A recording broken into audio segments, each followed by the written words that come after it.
ఒకప్పుడు కేంద్ర ప్రభుత్వం ఆధ్వర్యంలో జరిగే అంతర్జాతీయ చలనచిత్రోత్సవాల్లో తెలుగు సినిమా వైపు చిన్నచూపు ఉండేది.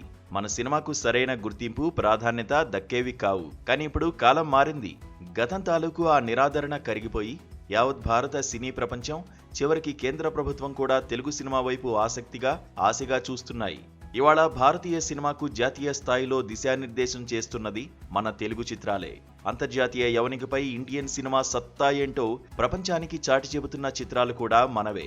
ఈ మారుతున్న సమీకరణాలకు నిదర్శనంగా కేంద్ర ప్రభుత్వం ఆధ్వర్యంలో జరిగే ఈ ప్రతిష్టాత్మక వేదికపై మన తెలుగు సినిమా రంగంలోని దిగ్గజాలకు తగిన గుర్తింపు లభిస్తోంది. ఆ మధ్య మెగాస్టార్ చిరంజీవిని ఇంటర్నేషనల్ ఫిల్మ్ ఫెస్టివల్ వేదికపై ఘనంగా సత్కరించి ఆయన సుదీర్ఘ సినీ ప్రయాణానికి నీరాజనం పలికారు. ఇప్పుడు ఈ అరుదైన గౌరవం అభిమానుల గుండెల్లో గాడ్ ఆఫ్ మాసెస్ గా వెలుగొందుతున్న నందమూరి బాలకృష్ణకు దక్కబోతోంది.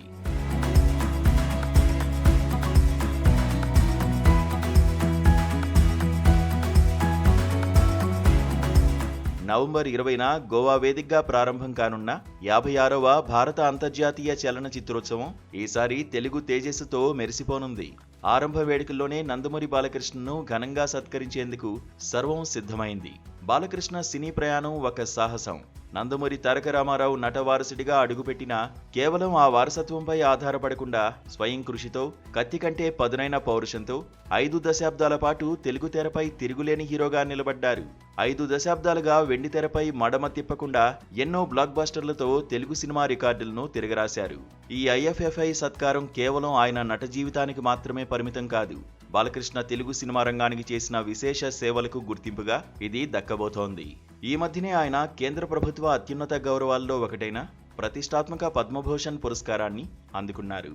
బాలయ్య అంటే కేవలం నటుడు మాత్రమే కాదు, ప్రజా జీవితంలోనూ ఆయనది కీలక పాత్ర. బసవతారకం క్యాన్సర్ ఆసుపత్రి చైర్మన్గా క్యాన్సర్ చికిత్స, పరిశోధన రంగంలో ఆయన విశేష సేవలను అందిస్తున్నారు. అదేవిధంగా 3 సార్లు హిందూపురం ఎమ్మెల్యేగా ప్రజాసేవలో 10 ఏళ్లకు పైగా కీలక పాత్ర పోషిస్తున్నారాయన.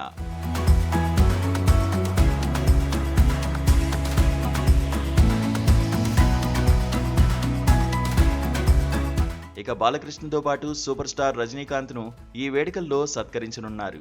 చిత్ర పరిశ్రమలో రజనీ కూడా 50 ఏళ్ల సుదీర్ఘ ప్రస్థానాన్ని పూర్తి చేసుకున్నారు. 1975లో అపూర్వ రాగంగళ్ చిత్రంతో నటుడుగా ప్రయాణం మొదలుపెట్టిన రజనీకాంత్ తనదైన స్టైల్తో ప్రపంచవ్యాప్తంగా అభిమానులను సంపాదించుకున్నారు.